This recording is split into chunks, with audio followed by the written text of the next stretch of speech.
Hey guys, Shani here. I am just sitting, planning out just some of the next steps that we're going to take in the garden. And I thought that I would take the opportunity just to show you my garden journal. This is something that I've never done before, but I really wanted to take this year to be a little more scientific in recording what it is that I do, because I tend to just kind of throw seed in dirt and see what happens. But I do have some knowledge about how to grow things, and so I wanted to try to be more intentional about recording those things so that I can share them with others. So I just want to show you the journal and what it looks like so far. This is the journal. I just got it at Walmart. I think I paid $5 or $6 for it. There are cheaper ones, but this had a few features that I specifically wanted, so it was worth it for me to pay a couple extra dollars. One of those is this elastic. It just holds the book together, and it's already become very bulky because of the things that I've put in it, so that elastic has been really helpful. It's Exceed is the brand if you're looking for this specific one, and in the front I just put where we're located, the year, just for my record, what zone we're in. We are kind of an in-between zone 9 and zone 8B, I think, but I've always just considered us zone 9. And I just recorded that we're doing raised beds. So this is the garden layout. If you're looking from my backyard, you'd be standing here and then walking in the gate, and these are just the brown is where I'm planning on having mulch, and all of this is where boxes are, and these are trellises that don't exist yet but hopefully will be up soon. And then I kind of made myself a key up here and just a little details about how we built the boxes. Okay, so then a grand plan kind of the garden area. So this again does not include my backyard. My backyard is on the other side of this, and just kind of what we're planning on it looking like in the future, and then even just plans for front yard and things we want to do with this. Just for me, I started looking at trees that we could grow, fruit trees. And just recorded those on sticky notes. I love having sticky notes because I'm kind of OCD about writing something in a book if it's not what we're going to do. So the sticky notes give me the flexibility of I can actually record what we really do after all the planning is done. So if you see a sticky note, that's generally still in the planning process. And then I just wrote down everything that we're growing. Or all the seeds that I have, and I'll probably go back through and highlight the things that we actually did grow, because I'm sure there will be a few things that just don't make it to the dirt this year. But I do know I'm getting ready to plant peas and broccoli and stevia and carrots and leek and turnip and beets and onions, and I have a few things that are going to go in little greenhouse trays to get started, because it's just a little bit too cold. There's too much of a risk of it dying. So, and we're going to start lettuce soon. So I just have all those. As you can see here, I need to find a source for garlic, potatoes, and sweet potatoes, because I would love to grow those. But the place that I got all my seeds from this year, and my gardener, I don't believe that they have potatoes or sweet potatoes ever, but they were out of the garlic that I wanted.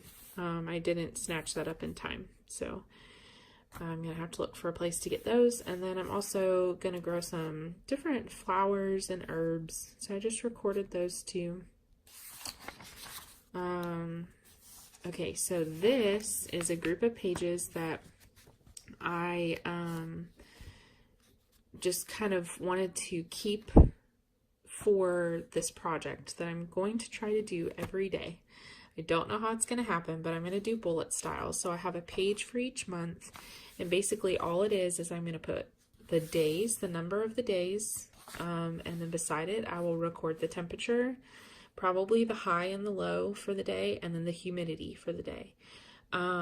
I just think that would be cool to record along with that. I think that'd be cool information to have down the road. Okay, so that's my to-do list for planting today and down the road. So I left all these middle pages kind of blank and then started in the back of the book with this next section of things I want to keep.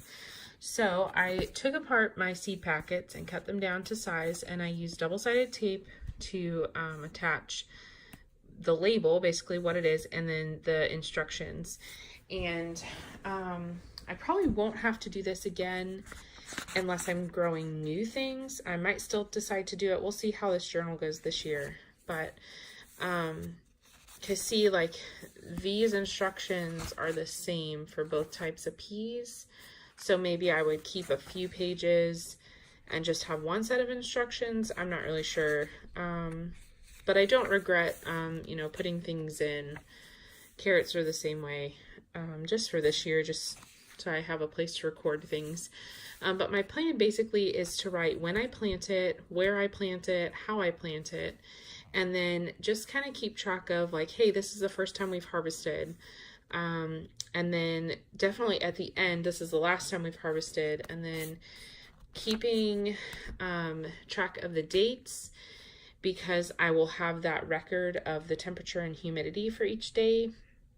And then just if we notice any pests on it and things like that, just to have a good record, like I said, to make it more scientific, and just to make it where I can maybe know how not to do things next time, or how to continue doing things if they're successful.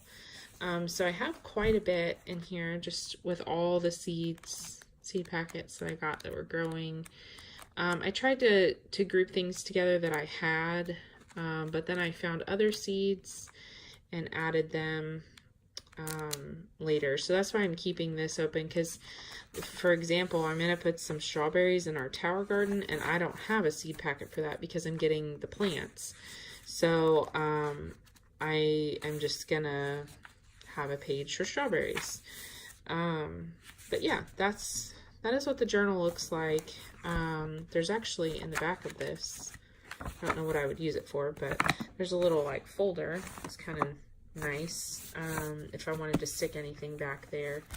But that is what we have so far. So again, like I said, the reason that I'm keeping the gardening journal this year is because I just want to be more scientific with my methods so that they are repeatable. If I just kind of throw everything out there and I have success with some things and I don't with others, and I don't really record the conditions or the methods that I use, then I don't really have a way of repeating good or bad.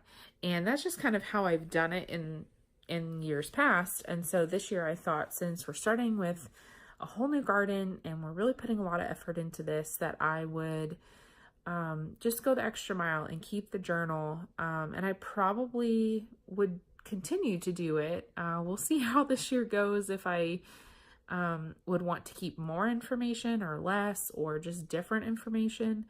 But that's the plan. So I actually do have a couple of things already recorded in there, and I'll go ahead and show you those. So I haven't planted any vegetables yet. I'm going to start some of those today.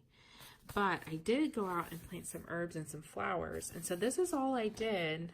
I just said that I planted it on the date and then where I put it. And I just put it in my front flower bed. And I planted a few things in there this morning. I haven't planted a lot of these yet. Probably going to do some of these in,